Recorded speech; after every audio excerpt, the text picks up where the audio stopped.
Morning, morning! As you can see, this is not central London, where we actually wanted to take you so we can talk about hacks for how you negotiate your salary, how you get a promotion, how you're a good leader, how you deal with fear of big challenges. But all of these important topics are currently overshadowed by one thing in particular. Now, the question that a lot of you have asked about is, how the hell am I supposed to work from home all the time? With my team, with my organization? That's what we're going to talk about in this video.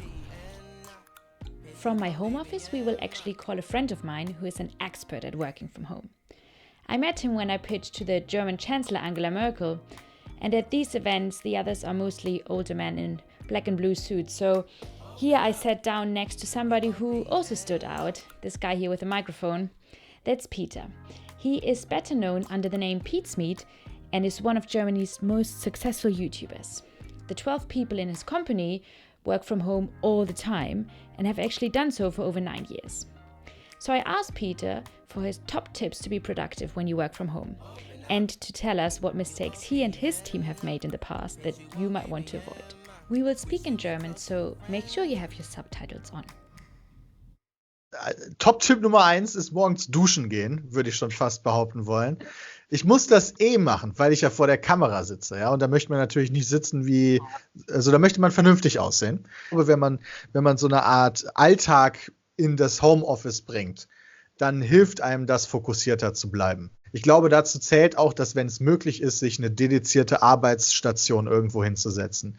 Also, dass man, wenn es möglich ist, einen Schreibtisch im Wohnzimmer stehen hat oder sonst was, dass man vielleicht nicht nur von der Couch arbeitet, weil ich glaube, da ist es viel einfacher, sich ablenken zu lassen, wenn du exakt in der gleichen Position bist, wo du auch einfach deine Freizeit verbringst. Und ich glaube, Top-Tipp Nummer 2 ist, wenn man halt nicht komplett alleine arbeitet, sondern auch mit einem Team arbeitet, dass man auch wirklich so Zeiten definiert, wo jeder da sein sollte.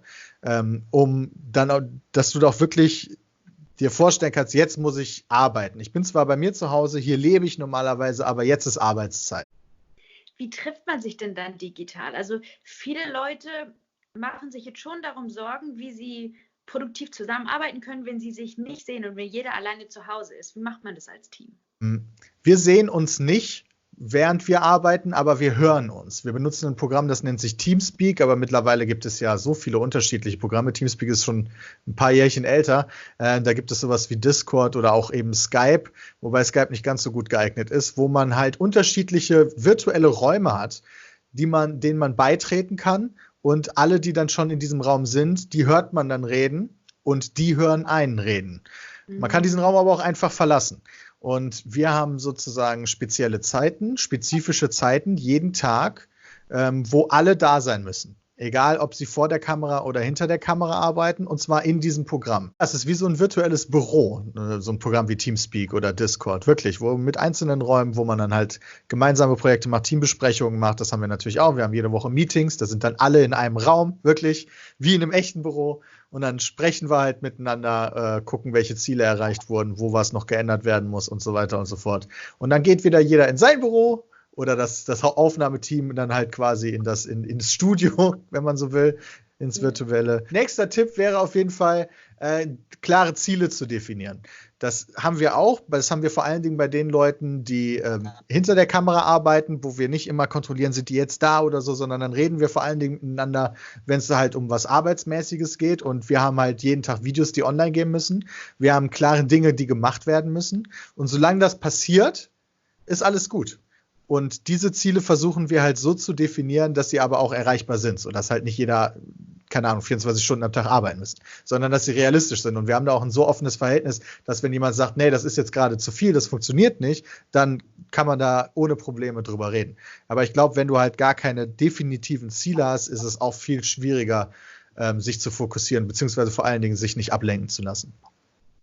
Was waren Fehler, die ihr in den letzten 8 Jahren gemacht habt, wenn es darum geht, die ganze Zeit von zu Hause zu arbeiten, die andere vielleicht vermeiden könnten?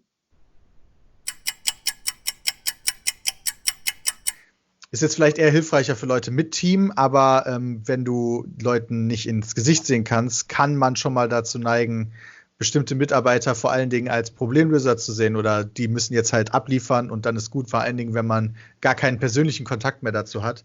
Und auch das ist etwas, was ich lernen musste, dass es sehr wichtig ist, persönlichen Kontakt zu versuchen, auch von sich aus aufrechtzuerhalten.